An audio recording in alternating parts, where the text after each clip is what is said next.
back to my garden. My name's Rebecca. If you've not been here before, I'm a no-dig gardener in Central Virginia. Today, it is now the end of the third week of April, and it is warm here in Central Virginia. And it looks like the next few weeks we're gonna have warm weather. So I think we're done with frost, and I've been planting up some of my warm season crops, like tomatoes and things like that. Many of my plants are hardening off really nicely, but today I'm going to plant some beans. I'm going to plant two kinds of bush beans. One is a really good producer for me, and those are Contender Buff Valentine. The other kind I just love because they're the slender, very slender and delicious tender beans, and they're called Maxibel. I'm also going to plant some pole beans. I'll be planting pole beans all around the periphery of many parts of my garden. They make a nice climbing vine to cover up my fence and makes good use of that space. I'm going to be planting one of my favorites, Dean's Purple, and these are an heirloom bean. They are really nice producers for me, and I planted them 2 years ago, and I just love them. Last year I wasn't able to get my hands on the seeds, and I was really happy that Southern Exposure Seed Exchange had them back in stock this spring when I ordered my beans. They seem to be a little bit tougher against things like the bean beetle, which I do have bean beetles. Because I'm an organic gardener, I don't use any pesticides. Sometimes I use a spinosad, but on my beans and things with flowers, I really try not to, and I don't. So for me, dealing with bean pests means coming out pretty regularly and just picking them off by hand, which is a little bit laborious. But if you get them in their egg stage instead of waiting until they hatch, it's a whole lot easier to deal with. Anyway, let's get busy and plant these beans. I apologize for all the noise in the background. My microphone has been on the fritz recently, and the good news is there's a new one on the way. So I'll do my best with this, but you might have to bear with me. You probably noticed that if you're a regular follower on my last few videos, that sound has been an issue. I'm going to be planting these beans right in this center bed here. I have prepped these beds pretty well in the fall, and you might find a few little things popping up here and there, but not too many to worry about. I am just going to loosen the soil a little bit. This bed was started off as a dug bed, a double dug French trench bed, and therefore you see some clumping in there. It's got good soil, but boy, oh boy, is this stuff hard as a rock normally. So that is one of the reasons why I switched over to no dig, because the friability and the ability to work with it is just so much easier. So yeah, this bed still needs more compost and more stuff added in. But each year it gets better and better and better, and it's been productive even when it was a dug bed. It was just a pain in the butt to... The compost was added on top this winter, or over the winter, so I'm just working that in a little bit. The more organic matter you add into your soil, the better off your garden is going to be. Ultimately, the mulch will be added back in. The soil is plenty warm for germination of these beans. Let's put the Maxibels down at this end. These are just gorgeous, gorgeous beans. I'm just going to place them approximately 2 inches apart. You can plant them fairly densely. 4 bean plants per person is 4 to 6 bean plants per person in the household is a good number. There are 3 of us in the household regularly here, and but I love to feed my friends and neighbors. 4 inches apart, the rows.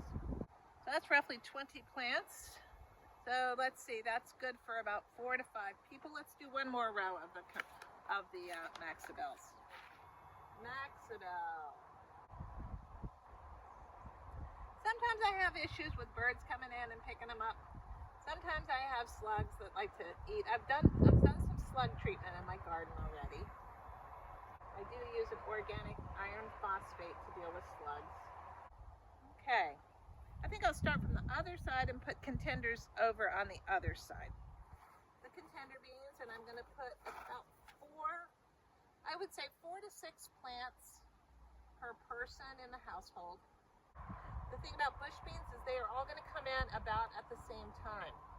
So you get a harvest and then you pull the plants and then you plant it's a good idea. It's a great way to, a great thing to do is to do what's called relay planting, where you're planting, and then you plant, and in about maybe 2-3 weeks, you plant some more beans, and you kind of do them in waves. Now, I have found that in my climate, beans have a hard time setting flower and fruit when it gets too hot in the summer. Sometimes it can get up to, high 90s here, and that's pretty warm for a bean. They like the warmth, but they don't like to be fried like the rest of us. Nobody likes to be fried. So I'm just going to poke them in here. I'll pop them in like that. Pop them down about an inch. Cover them up good. Good soil to seed contact always when you're planting. Don't bother starting beans inside. You're not gaining anything by starting them inside. They sprout pretty quickly, and they grow pretty quickly. So you're going to just use up energy of your lights and space on your growing area. It's just not worth doing, in my view, at least in my climate. A marker, and we'll just do one more. It says contenda. Want to be a contenda. Now I will put a light covering of the straw over. Don't worry, the beans will poke through, and I'll check them on a regular basis to make sure they're coming along. So really, that's all you got to do. Now you may notice that I space my rows closer than the seed packages say. That's because I like to plant very densely. It helps with me for weed management.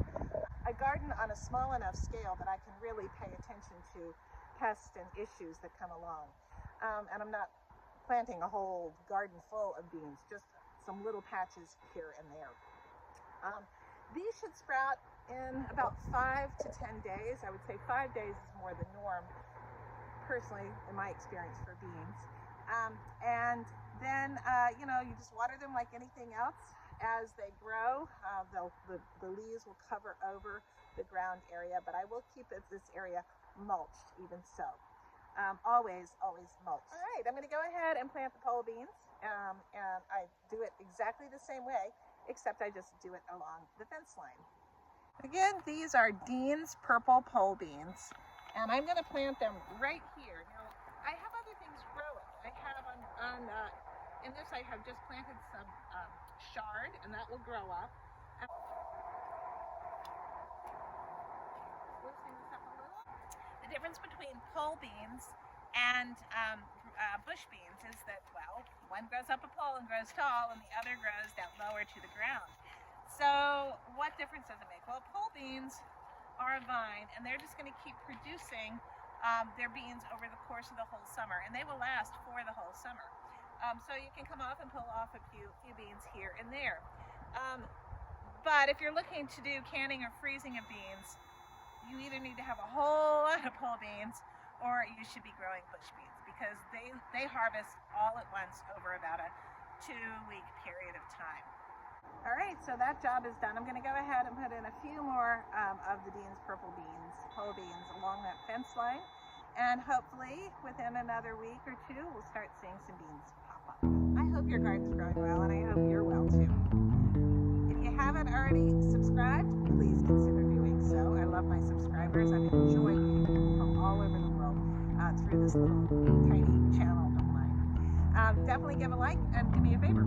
Share this with others so that you can help me